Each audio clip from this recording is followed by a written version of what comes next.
शेवट तो भला माझा बहु गोड झाला, आलो निजाच्या माहेरा, भेटी रखुमाईच्या वरा परिहार झाला,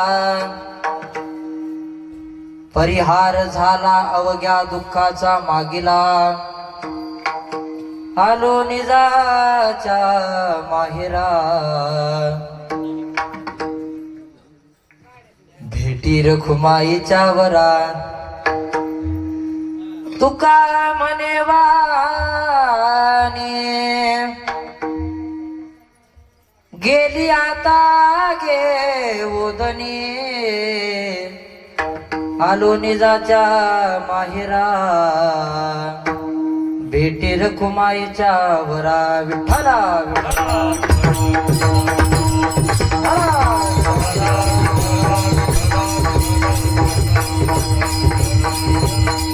शेवट तो भला माझा बहु गोड झाला, आलो निजाच्या माहेरा, भेटी रखुमाईच्या वरा, गजाननं भूत गणाधि सेवितं, कपित जम्बो फलचारु भक्षणं, उमासुतं शोक विनाशकारकं, नमामि विघ्नेश्वर पाद पंकजं,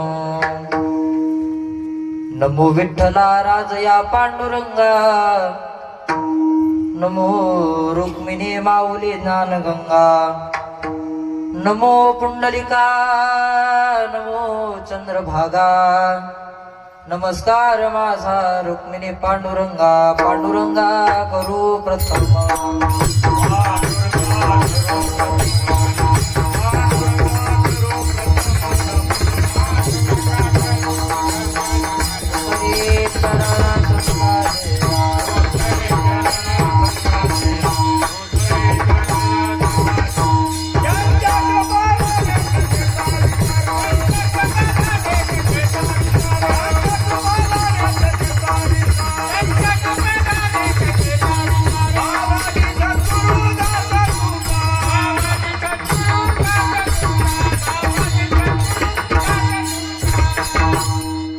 पांडुरंगा करो प्रथम नमन दुसरे चरण संतांच्या, त्यांच्या कृपादान एकतेचा विस्तारो, बाबाजी सद्गुरु दास तुका, नमो ज्ञान देवा, नमो ज्ञान राजा, नमो ज्ञान सिंधू सखा पूर्ण माझा, मती मंद ते ज्ञानदाता दिनाते, नमस्कार माझा श्री सद्गुरु ज्ञानेश्वरा ते, नमो सद्गुरु तुकया ज्ञान दीपा, नमो सद्गुरु सच्चिदानंद रूपा, नमो सद्गुरु भक्त कल्याण मूर्ती, नमो सद्गुरु भास्करा पूर्ण कीर्ती, गुरु ब्रह्मा गुरु विष्णू गुरुदेव महेश्वरा, गुरु साक्षात परब्रह्म तस्मै श्री गुरुवे नमः.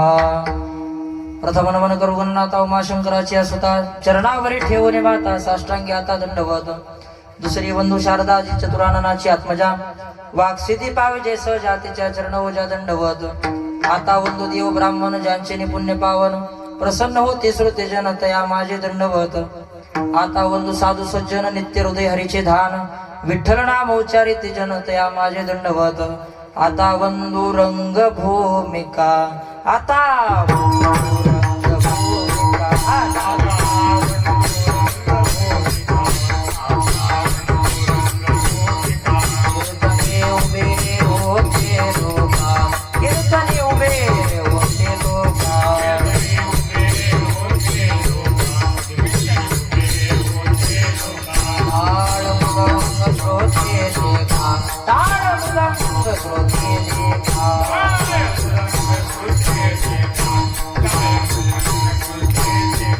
तया माझे दंडवत,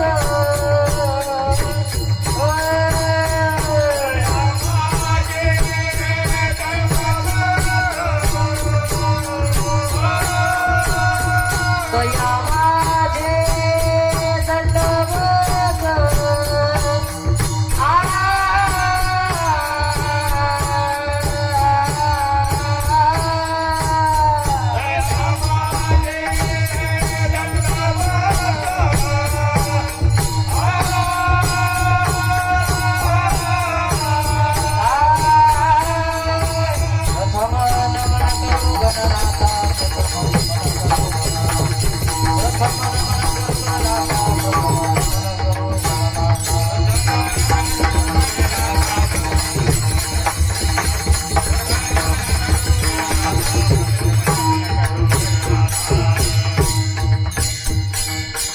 आता वंदो रंगभूमिका कीर्तने उभे होते लोका टाळ मृदंग श्रोते देखा तया माझे नमन दंडवत ऐसे नमन करुणी सकळा हरिकथा बोले बोबड्या बोला अज्ञान म्हणून या पुल्या बाळा चालवे सकळा नामा मने विढाला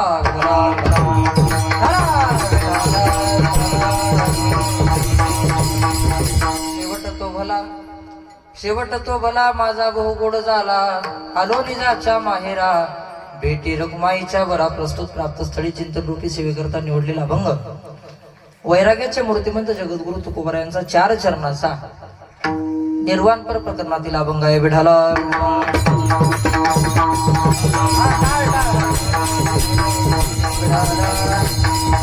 जगद्गुरु तुकोबराय या अभंगामध्ये आलेला अनुभव सांगतात. जगद्गुरु तुकोबराय म्हणतात, ज्यावेळेस मी आयुष्यभर भक्ती केली, भक्ती करत असताना त्या भक्तीचा शेवट माझा गोड झाला. शेवट तो भला माझा बहु गोड झाला. भला तर झालाच, पण अत्यंत गोड झाला. बरं ठीक आहे महाराज, तुमचा शेवट गोड झाला, त्याचा फायदा तुम्हाला काय झाला? फायदा म्हटल्यानंतर तुकोबराय म्हणू लागले, आलो निजाच्या माहेरा भेटी रखुमाईच्या वरा. जे मूळ आहे माझं, त्या मूळ माहेराला मी आलो आणि मूळ माहेराला माझ्या मायबापाला म्हणजे रखुमाईच्या वराला मी भेटलो. ठीक आहे महाराज, याचा आणखी तुम्हाला काय फायदा झाला? तुकोबराय म्हणू लागले, भगवान परमात्म्याची भेट झाल्यामुळं, भगवान परमात्मा मिळाल्यामुळं, मी माहेराला गेल्यामुळं माझं पाठीमागचं सर्व दुःखाचा परिहार झाला. माझं पाठीमागचं सर्व दुःख नाहीस झालं, परिहार झाला. अवघ्या दुःखाचा मागचा सगळा परिहार झाला दुःखाचा. ठीक आहे महाराज, मग आता थोडं इको कमी करा. जर मागच्या सर्व तुमच्या दुःखाचा जर परिहार झाला असेल, दुःख जर तुमचं सगळं नाहीस झालं असेल, तर तुम्ही काय करणार? तुकोबराय म्हणू लागले, आता काहीच करू शकत नाही, कारण ही वाणी भगवान परमात्म्यासारखी झाली. या वाणीनं भगवान परमात्माच आपलासा केल्यामुळं तुका म्हणे वाणी गेली आता घेऊदने आलो निजाच्या माहेरा भेटी रखुमाईच्या वरा. विढाला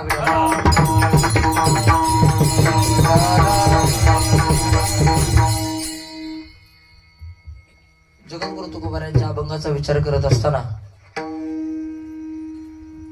तुम्ही आम्ही सर्वजण या ठिकाणी का जमलेला आहात याचं कारण सर्वांना जरी माहिती असलं तर एक वक्त्याचं कर्तव्य असतं.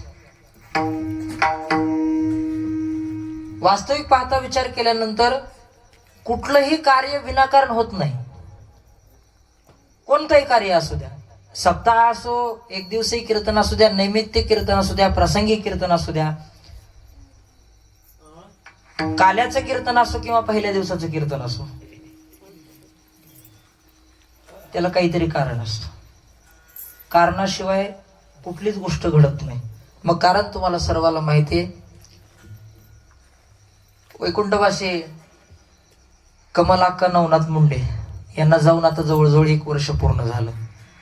आणि वर्ष पूर्ण झाल्यानंतर आपल्या हिंदू धर्म संस्कृतीमध्ये 16 प्रकारचे संस्कार सांगितलेले आहेत. आणि त्या संस्कारातला अंतिम संस्कार हा शेवटचा झाला. परंतु तिथून पुढे 16 मुक्काम सांगितले. या 16 मुक्कामातला उद्याचा शेवटचा मुक्काम विढाला.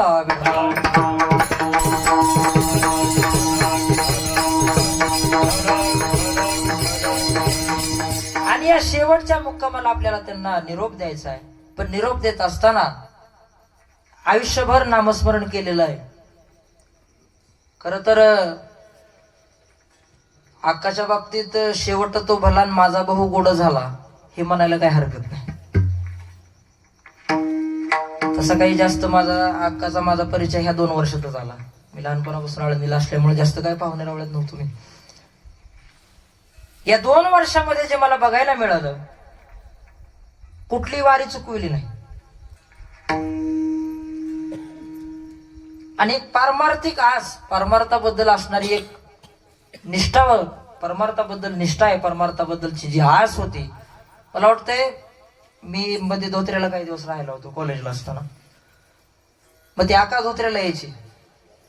धोत्र्याला आल्यानंतर तिनं ती भजनाची पेटीची चावी तिच्या जवळ असायची. आम्ही म्हणायचं आका आता आलीच तर आजचे दिवस राहा. तिनं म्हणायचं नाही नाही, भजनाची पेटीची चावी माझ्याकडे आणि मी नाही गेल्यावर भजन कसं करायचं.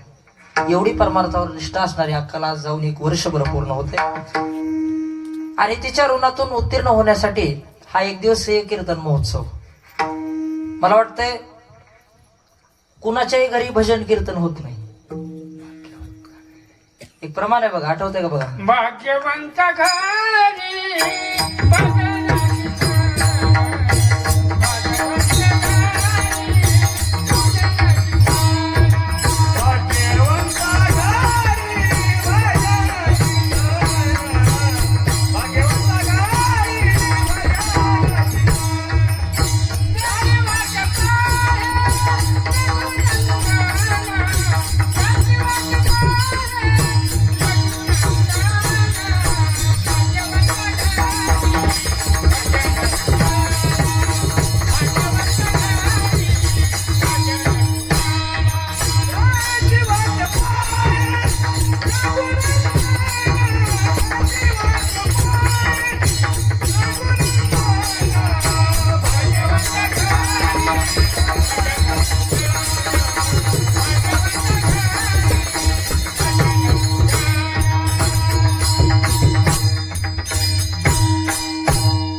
अपेक्षा होती या प्रमाणाची.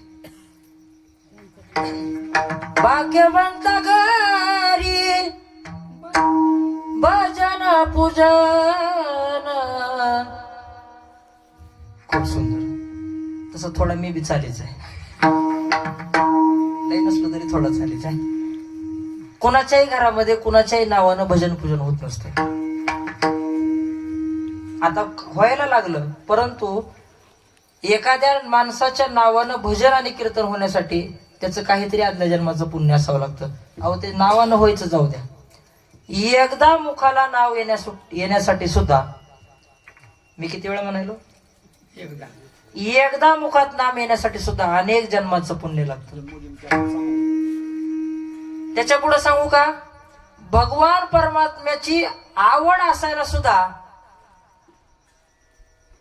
अनेक प्रकारचं पुण्य लागतं. बहुत सुकृताची जोडी म्हणून विठ्ठली आवडी. बरं, भगवान परमात्मा सहजही प्राप्त होत नाही. ज्ञानोबा एका ठिकाणी म्हणतात, पूर्वजन्मी सुकृते थोर केली ती मज आज फळाशी आली. परमानंदू आजी मानसी भेटी झाली या संतासी. मला सांगायचा मुद्दा काय, कुणाच्याही नावानं विनाकारण भजन पूजन होत नसतं. आणि मग आज या कुटुंबाने या कीर्तनाचं आयोजन केलं. तसा मी कीर्तनकार काही नवीन नाही, कुटुंबाला गावाला जरी नवीन असलो तरी कुटुंबाला नवीन नाही.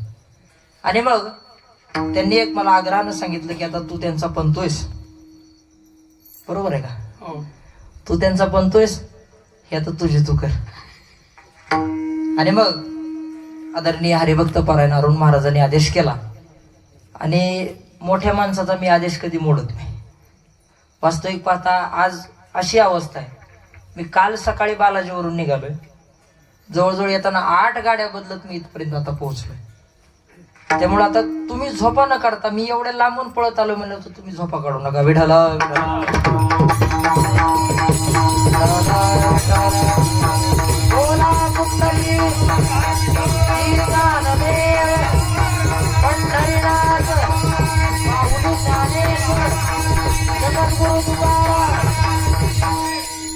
जगद्गुरु तुकोबारायचा अभंग आहे. या तुकोबाराय अभंगामध्ये आपला आलेला अनुभव सांगतात. शेवट तुकोबारायचा गोड झाला असं म्हणतात.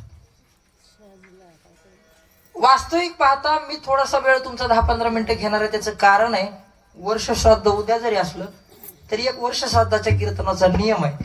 त्या वर्ष श्राद्धाचं थोडंसं चिंतन झालं. मी जास्त वेळ काय घेणार नाही, तेवढा जास्त वेळ घेणे एवढा माझाही काय अभ्यास नाही. परंतु एक थोरा मोठ्याच्या मुखातून जेवढा ऐकण्याचा प्रयत्न केला आणि काही वाचण्याचा प्रयत्न केला तेवढं तुमच्या पुढे मांडणार आहे. हा माणूस जन्माला आला, लक्ष देऊ नये का, हा माणूस जन्माला आला. जन्माला आल्यानंतर याला एकतर जन्माला येत असताना माणूस काही घेऊन आलेला नाही. बरं, जातानाही काही घेऊन जाणार नाही. मध्ये जी आपली ओढाओढ आहे का, मध्ये ह्या ओढाओढीला निरर्थकता म्हणलेलं आहे. काही अर्थ नाही ओढीला. मला सांगा, तुम्ही जन्माला येताना काही घेऊन आलात? काहीच. बरं, जातानाही तुम्हाला काही नेता येत नाही, काहीच नेता येत नाही तुम्हाला. तुमच्या कपाळाला चिटकवलेला रुपया सुद्धा काढून घेतला जातो. आणि ते बी तुमचा कधीच नसतो. विनोदाचा भाग सोडून द्या, तुम्हाला येतानाही काही घेऊन येता आलेलं नाही, जातानाही काही घेऊन जाता आलेलं नाही. मग हा उपद्व्याप कशासाठी? ह्या उपद्व्याप एकच गोष्ट करायची. हा उपद्व्याप का करायचा याचं कारण आहे, प्रपंच करत असताना सुख सुविधा मिळाल्यानंतर माणूस परमार्थ करेल, यासाठी आपल्याला सुख सुविधा मिळाव्यात अशी अपेक्षा भगवंताची आहे. परंतु आपल्याला सुख सुविधा मिळाल्यानंतर आपण भगवान परमात्माला विसरशिवाय राहत नाहीत. विढाला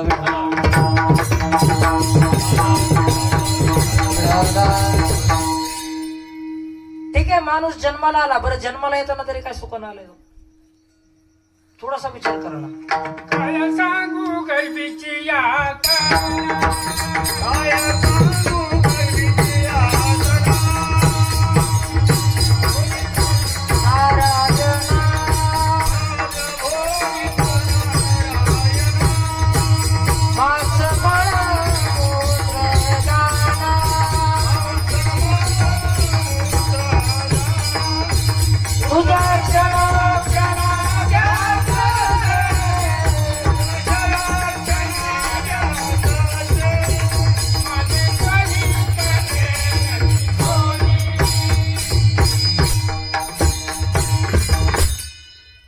प्रमाण आपण पुढे नेऊ.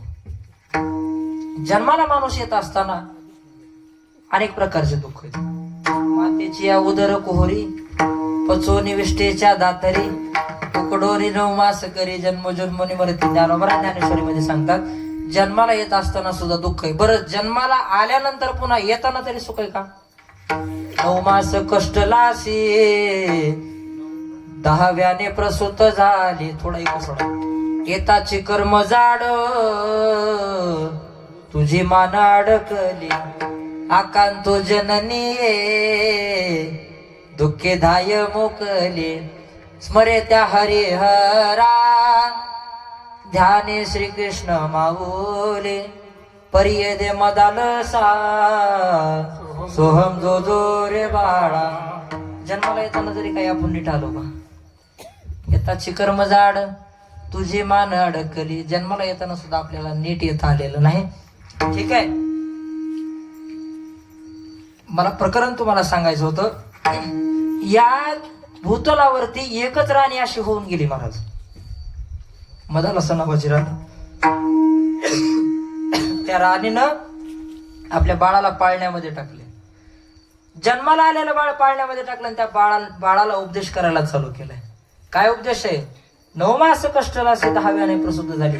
एकतर 9 महिने पोटामध्ये एवढा कष्ट केलंस, एवढा कष्टालास. अहो किती दुःख आहे महाराज. एक वेळ करी या दुःखा वेगळे, दुरितांचे जाळे उगवूनी, आठवीन पाय हा माझा नवस, रात्र आणि दिवस पांडुरंग. देवा एकदा मला या दुःखातून बाहेर काढ. किती वेळ? अनेकदा नाही बघा, लक्ष देऊ नाही का, फक्त एकदा मला या दुःखातून बाहेर काढ. एकदा मला यातून सोडविलं की आयुष्यभर मी तुझं नामस्मरण करेन. कुठं सांगितलं? मातेच्या उदरात सांगितलं, मी आयुष्यभर तुझं भजन करेन. सोहम नावाचा जप करणारा हा जीव, सोहम नावाचा जप करणारा हा जीव या पृथ्वी तलानंतर आल्याबरोबर कोहम म्हणतो. त्याचा अर्थ असा आहे, सोहम म्हणजे देवा मी तुला आठवेन. सोहम सोहम परमात्म्याचं नामस्मरण आहे. आणि कोहम म्हणजे देवा मी तुला कधी वचन दिलं होतं. एवढ्यात माणूस बेमान झाला. विठाला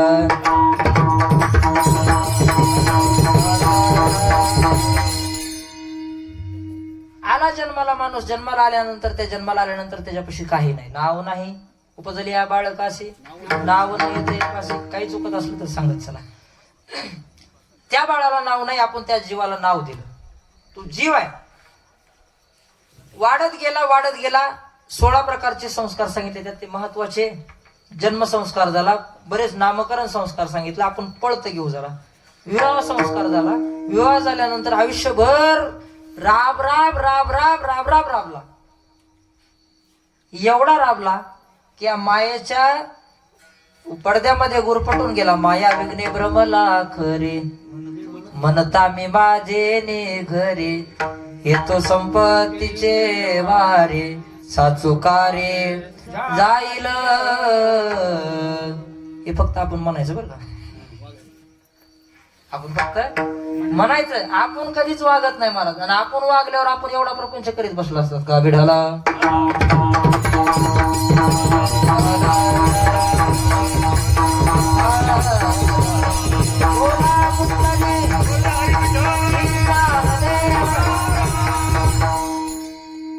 प्रपंचामध्ये आपण गुंतल्यानंतर आपण लेकरा बाळामध्ये भाग्य समजलं.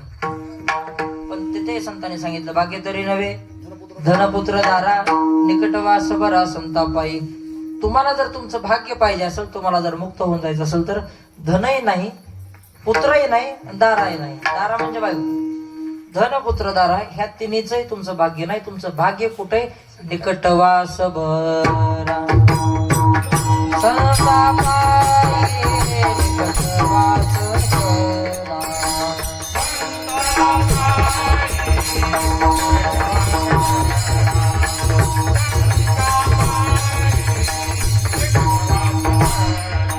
भाग्य तरी धनपुत्र दारा निकटवास बरा संतापाई निकटवास बरा.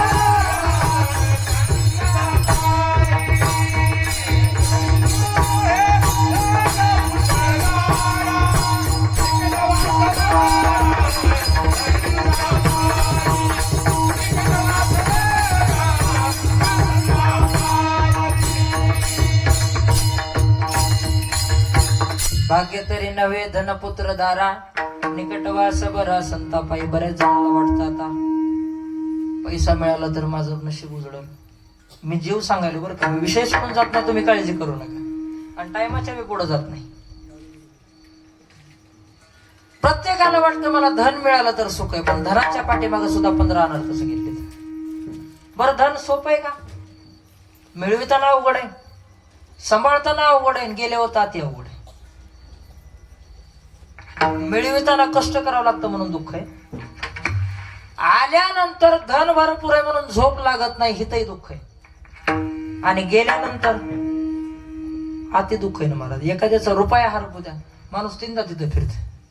किती हरपला? 1 रुपया. मला सांगायचंय काय, धनात भाग्यता नाही. दुसरा तुकोबारायांनी दुसरा मुद्दा सांगितला, पुत्र. पुत्रापेक्षा आपण पुढचा तुकडा आधी घेऊ. दारा बायको. एखाद्याला ज्याचं लग्न झालेलं नाही, माझ्याकडे बघू नका. ज्याचं लग्न झालेलं नाही त्याला वाटतं माझं लग्न व्हावं. बरं समजा तुकोबाराचं प्रमाण देऊन सांगणार मी, शेवटला प्रमाण सांगणार तुम्हाला. ज्याला वाटतं माझं लग्न व्हावं त्याचं कसं तरी लग्न जुळतं महाराज. एकाचं असंच लग्न जुळल्यानंतर त्याला बायको अशी कर्कशा मिळाली. कर्कशा अशी एवढी कर्कशा मिळाली महाराज, असा दष्टपुष्ट आमच्या चैतन्य महाराजासारखा उगा महिन्यात माझ्यासारखा झाला. एवढी कर्कशा मिळाली. आता कर्कशा मिळाल्यानंतर तिनं काय करायची माहितीये का? हा जे सांगाल त्याच्या उलट करायची. वैतागून गेलो होते. आपली एक गोष्ट नाही ऐकली तर भांड्या पुटेच घरात चालू होते. ती काहीच ऐकत नव्हती महाराज. एकदा काय झालं, त्याचे मित्र आले. मित्र आल्यानंतर त्यानं सांगितलं, म्हणले हे बघ आता माझे मित्र आज आलेत, तू काय कर, आता मित्र लई दिवसाला आले, त्यांना पुरणपोळीचा स्वयंपाक कर. हो म्हणले महाराज. तिनं असं बेसन पिठलं केलं, रात्रीच्या शिळ्या भाकरी वाढल्या. महाराज वैतागून गेला तो. एवढा वैतागला, ठीक आहे म्हणला आता काहीतरी जीवच देतो म्हणला. तो जीव द्यायला गेला. त्याला एक वारकरी भेटला. वारकरीला सांगितलं, बा वारकरी म्हणले कुठं चालला? म्हणलं जीव द्यायला चाललो. का जीव द्यायचा आहे? बायको ऐकत नाही. एक काम कर म्हणले, उलट बोलून बघ. तुला जे पाहिजे त्याच्या उलट बोल. तुला जे पाहिजे त्याच्या उलट बोल. ठीक आहे. महागारी गेला. महागारी गेल्यानंतर सांगितलं, म्हणले आज तुझा भाऊ येणार आहे, म्हणले मस्त पैकी पुरणपोळीचा स्वयंपाक कर. तिनं भावाला सुद्धा पिठलं भाकरी खाऊ घातली. मी काय सांगायलो, कर्कशा सांगायलो. आणि मग एवढं करत असताना एक वेळ काय झालं, घट बसवले. आता घटाची पद्धत आहे आपल्याकडे. घट बसवले आणि घट नदीमध्ये विसर्जन करण्याची पद्धत आहे. आता घटाचे 10 दिवस झाले, दसरा झाला आणि घट आता पाण्यामध्ये विसर्जन करायचं आहे. त्यानं सांगितलं, म्हणजे आता तू नदीला जाऊ नको, घट तू काय विसर्जन करायला जाऊ नको, मी जातो. ती म्हणली मी जाणार. ठीक आहे म्हणला, जा जा म्हणला. गेली गेली ही गुडघ्या इतक्या पाण्यात गेली. त्याला आता तळमळ वाटायला लागली, ही मरण म्हणून. ती खरं बोलायला लागलं, ते सरळ बोलायला लागलं. ते म्हणला पुढं जाऊ नको, बुडून मरशील. ते म्हणले मी जाणार. पुढं जाऊ नको, मरशील, मी जाणार. महाराज गेली गेली बुडली, अजून सापडली नाही विठाला.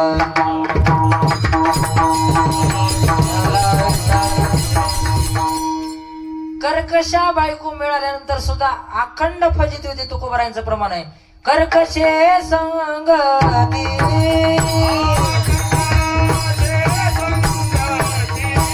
हे कर्कशे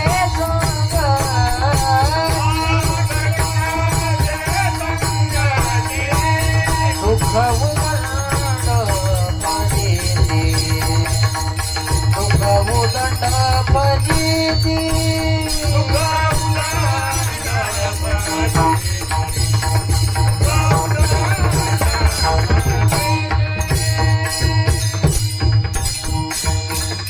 आलं का बरोबर प्रमाणावर? कर्कशे संगती दुःख उदंड फजिती. मला सांगायचंय काय, भाग्य तरी नव्हे धन दारा, दारे नाही भाग्य नाही. बायको मिळणं भाग्य नाही महाराज. बऱ्याच जणांचं भाग्य हुडकीता हुडकीता पांढरं झालं. पुढचा तुकडा आपण जर घेतला तर पुत्र, दैवयोगानं कसं तरी पोरग, कसं तरी मुलगा झाला. झाल्यानंतर महाराज पाठीमागं तुम्ही सप्त्यामध्ये कीर्तना, धर्मराज दादांच्या कीर्तनामध्ये उदाहरण ऐकलं.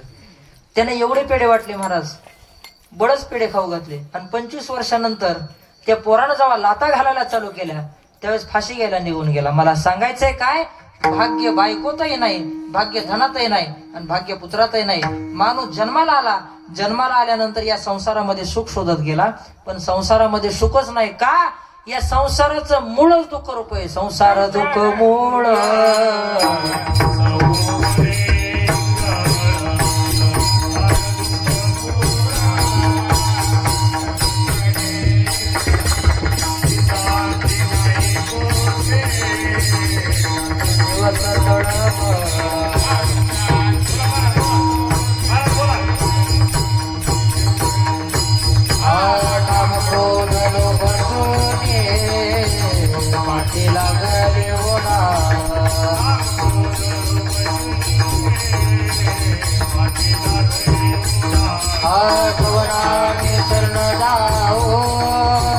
दृष्टी दिला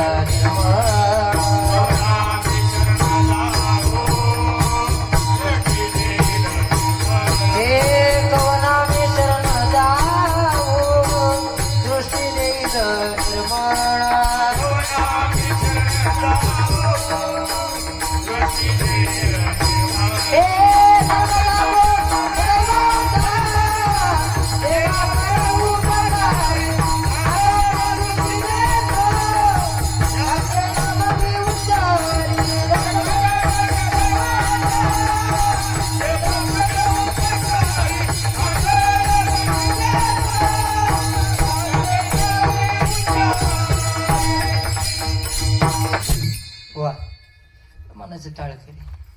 इकडे तिकडे गेलं तरी वळणावर आणतात. बरोबर बरोबर आहे का नाही? तुम्ही बरेच वळणावर आणतात. ते काही काही ठिकाणी वळण सोडून पाणी असं वड्याला निघत होत.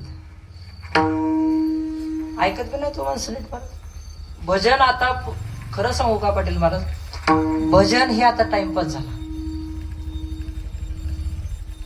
आता थोडा मी चालीचा असल्यामुळे तुम्हाला थोडं चालीतून सांगत, पण भजन हा पुरतात. आणि दुसरी गोष्ट काय झालं माहितीये का, ह्या भजनामध्ये कॉम्पिटिशन झाल्यामुळं एका टोप्याचे दोनाचे 4, माझ्या गावात 4 टोपे. मी लोकांच्या गावात सांगत नाही, माझ्या धनेश्वरी वर गावात 4 टोपे.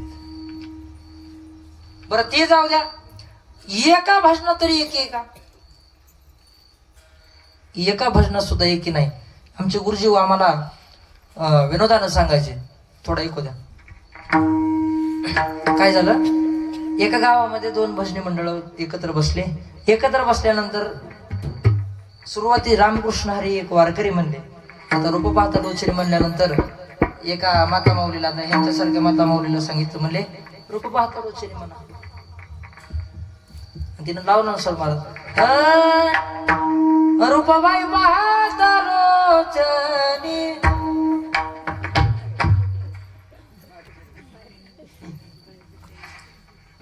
तिनं बाई आणली भजनात. तिनं कसं तरी बहुत सुकृताची जोडीपर्यंत नेलं. एकाचा अभिमान असा खवळला महाराज. ते मला चरण सोडा रे. आणि चरण सोडा म्हणल्यानंतर ही काय म्हणली होती, रूपबाई पाहत लोचने. त्यानं सुरुवात केली, सर्व सुखाचे आगर दादा सर्व सुखाचे आगर. बाईच्या आणि दादाच्या वांद्यात भजनाचा वांदा झाला का नाही. विठ्ठला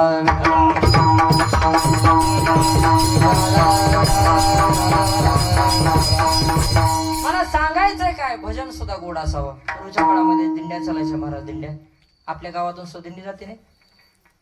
मोठमोठ्या महात्म्यांच्या दिंड्या ह्या वाटेने जातात महाराज. दिंडीची भजन सुद्धा ज्ञानदेव तुकारा ज्ञानदेव तुकारा. टाळी वाजवा म्हटलं. ज्ञानदेव तुकारा ज्ञानदेव तुकारा.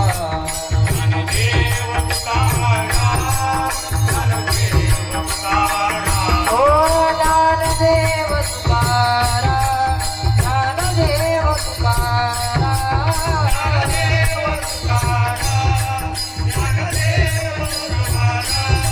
ज्ञानदेव तुकारा ज्ञानदेव तुकारा.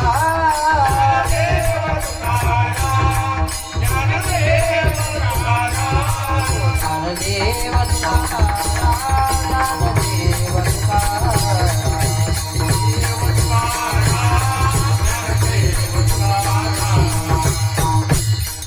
मला सांगा बरं, खरं सांगा, तुम्हाला प्रपंचातलं काहीतरी आठवलं का 2 मिनिटं?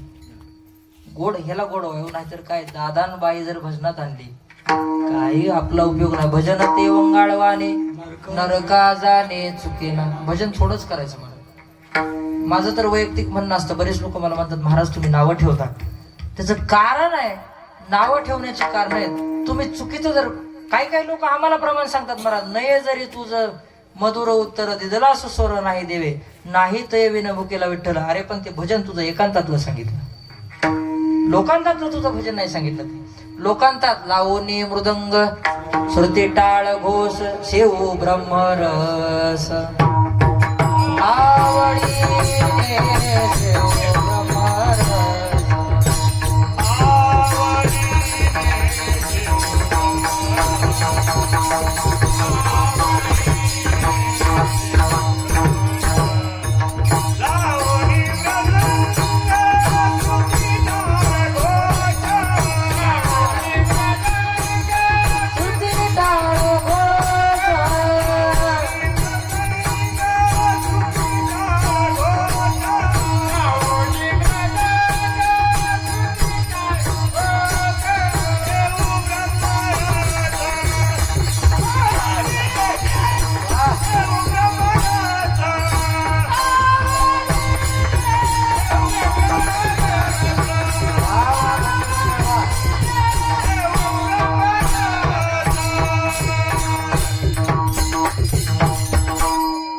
लावणी मृदंग श्रुती टाळ घोष सेवो ब्रह्मरस आवडीने. मी लोकांतातलं आणि एकांतातलं भजन सांगितलं तुम्हाला. भजन गोड असावं. पूर्वीच्या काळामध्ये दिंड्या चालायच्या आणि दिंडीच्या काळामध्ये भजन चालायची महाराज. भजन कशी, वचन ऐका कमळापती वचन ऐका कमळापती वचन माझी रंगाची विनंती माझी रंगाची विनंती कर.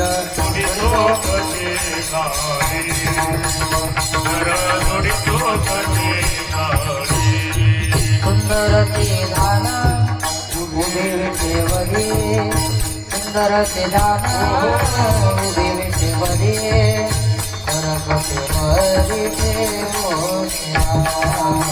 करपते मरी ठेवो.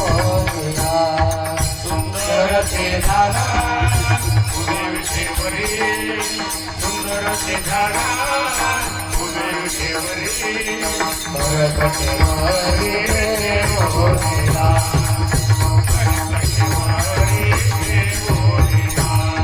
तुळशी हार कासे पितांबर तुळशी हार कासे पितांबर. तुळशी हार गळा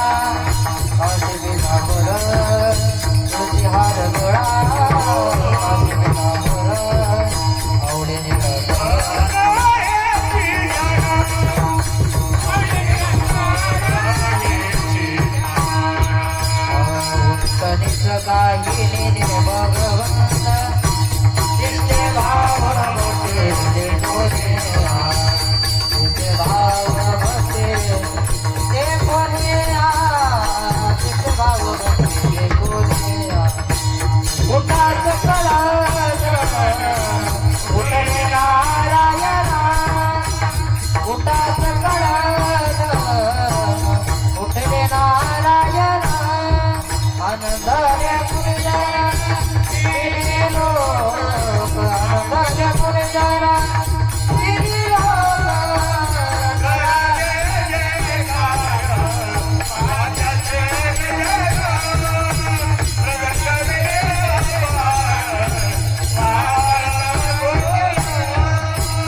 योगिया दुर्लभ सोम्या देखील साधने पाहता पाहता मना नपुरे धने देखील देखील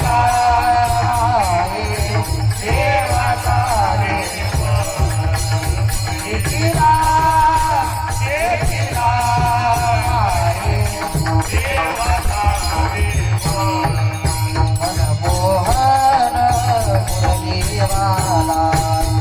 मनमोहन मुरलीवाला नंदाचा नवेला मनमोहन मुरलीवाला नंदाचा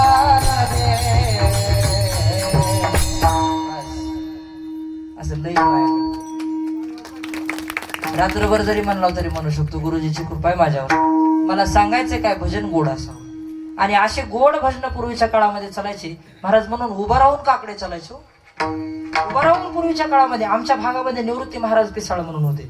उभं राहून काकडा तेरखडे बावीचे पिसाळ महाराज उभं राहून काकडा उभा राहून रात्र रात्र जाग.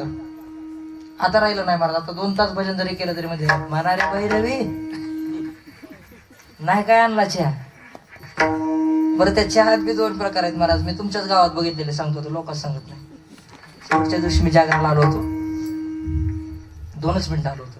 जास्त वेळ मी जागराला कुठं जात नाही आणि गेलो तरी मी त्या गावातल्या लोकांचं भजन ऐकत असतो. का गावातली लोक भजन करतात महाराज पण जी जुनी भजन मंडळ आहेत ना स्पष्ट उच्चार येत नाहीत. पाटील अजूनही तुम्ही विचार करा स्पष्ट उच्चार येत नाहीत पण प्रमाण आहे त्या भजनामध्ये. प्रेम आहे त्यांचं. इंद्रावणी काठी इंद्रावणी काठी देवाची आळंदी लागली समाधी ज्ञानेशाची इंद्रावणी काठी. इंद्रावणी म्हणतील प्रेमान म्हणतील. तसं आपलं आपण स्पष्ट स्वच्छ उच्चार करायला जातो पण सर्वा घंटे राम अरे कुणी सांगितलं. मला सांगायचंय काय भजन चांगलं असावं. माणूस जन्माला आला. आपला मुद्दा कुठं चाललाय. माणूस जन्माला आला माया विघ्नामध्ये तो भ्रमल्यानंतर दुःखाच्या वाटेला निघून गेला.